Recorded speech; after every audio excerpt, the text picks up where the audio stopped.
ఏంటి అంటే మన బీఎస్సీ మైక్రోబయాలజీ. సో, దాన్ని మేజర్‌గా చూజ్ చేసుకున్నోళ్ళకి ఏంటి అంటే మనకి molecular biology and microbial genetics ఈ పేపర్ ఉంటుంది.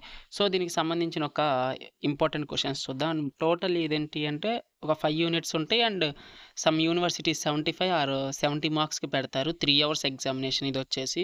సో, వీటి యొక్క ఇంపార్టెంట్ క్వెషన్స్ చూద్దాం. చాప్టర్ 1లో వచ్చేసి అండ్ దీనికన్నా ముందొచ్చేసి మన ఛానల్ మీరు ఫస్ట్ టైం చూస్తున్న వాళ్ళు ఉంటే మాత్రం సబ్స్క్రైబ్ చేసి బెల్ ఐకాన్ ఆల్‌లో పెట్టుకోండి. సో, బెల్ ఐకాన్ అందరూ ఆల్‌లో పెట్టుకోండి. ప్రతి ఒక్కరు ఏంటి అంటే టెలిగ్రామ్ ఛానల్‌లో జాయిన్ అవ్వండి. సో, టెలిగ్రామ్ ఛానల్‌లో షెడ్యూల్స్ గానీ, నెక్స్ట్ పోతే టైం గ్యాప్ లేకపోతే ఏంటంటే డైరెక్ట్ అందులోనే అప్లోడ్ చేసేస్తున్నా ఇంపార్టెంట్ క్వెషన్స్.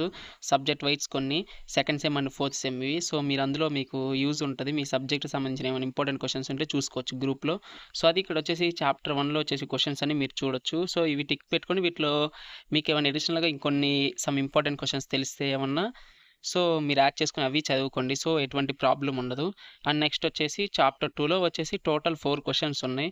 సో, అది అండ్ నెక్స్ట్ వచ్చేసి చాప్టర్ 3. సో, ఈ ఎగ్జామినేషన్ ఏందంటే నేను రీసెంట్‌గా కంప్లీట్ చేశాను. సో, మా యూనివర్సిటీ ఏంటంటే ఏకేయూ.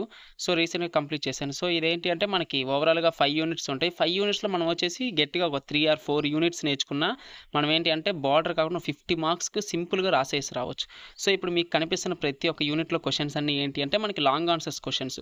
సో, ఈ లాంగ్ ఆన్సర్స్ క్వెషన్స్ మీరు కవర్ చేసిండ్రంటే మీకు ఆల్మోస్ట్ ఏంటి అంటే మనకి షార్ట్ ఆన్సర్స్ కూడా మనకు కవర్ అయిపోతాయి. సో, ఎటువంటి ప్రాబ్లమ్ ఉండదు. సో, ఓకేనా. ఇక్కడ వచ్చేసి డీఎన్ఏ రిపేర్ మెకానిజం ఉంది చూసారా. సో, అదైతే మస్ట్ ఇంపార్టెంట్ క్వెషన్. అదైతే ఖచ్చితంగా వాటిలో ఏంటంటే 5 మెథడ్స్ ఉంటాయి. అవి నేర్చుకోండి. సో, క్వెషన్ పేపర్‌లో అది రిపీట్ అయింది. ఇక్కడ వచ్చేసి చాప్టర్ 2 అని ఉంది చూసారా. ఇది వచ్చేసి పీపీటీలో బై మిస్టేక్‌లో వచ్చేసింది అది.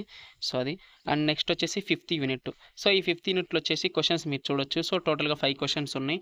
సో, అండ్ మీకేమన్నా చాయిస్‌కి ఏమన్నా కొద్దిగా టఫ్‌గా ఉంది అనుకుని వదిలిపెట్టేయాలి అనుకుంటే మాత్రం ఏదైనా ఒక చాప్టర్ వదిలిపెట్టాలి అని అనుకుంటే మాత్రం మీరు వచ్చేసి ఏంటి అంటే ఈ థర్డ్ యూనిట్ మాత్రం మీరు ట్రై టు చాయిస్ ఇచ్చేయండి. అంటే చాయిస్‌కి వదిలేయండి. సో, అదేంటంటే కొద్దిగా టఫ్ ఉంటది. సో, మనం రెగ్యులర్‌గా కాలేజ్‌కెళ్ళి సో, క్లాస్ నోట్స్ ఫాలో అయితా ఉంటే మాత్రం మీకు కొద్దిగా సింపుల్ ఉంటది. అలా కాకుండా ఎగ్జామ్‌కి 1 మంత్ ముందు సో, హోమ్ ప్రిపరేషన్ ఉన్నోళ్ళకైతే మాత్రం మనకేంటంటే కొద్దిగా టఫ్‌గా ఉంటది థర్డ్ యూనిట్. సో, థర్డ్ యూనిట్‌లో మీరు చదవాల్సింది ఏమన్నా అనుకుంటే మాత్రం వచ్చేసి ఏం చదువుతారంటే ఓబుల్ హైపోథికస్ అదొకటి చూసుకోండి. నెక్స్ట్ పోతే జెనెటిక్ కోడ్. ఈ 2 క్వెషన్స్ చూసుకోండి. కొద్దిగా సింపుల్‌గా ఉంటాయి. జెనెటిక్ కోడ్‌లో ఏంటంటే మనకి మొత్తం సైడ్ హెడ్డింగ్స్ ఉంటాయి. సో, సింపుల్‌గా అయిపోతది.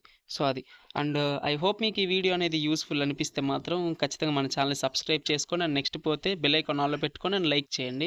సో, 10 మందికి ఏంటి అంటే రికమెండ్ అవుతది.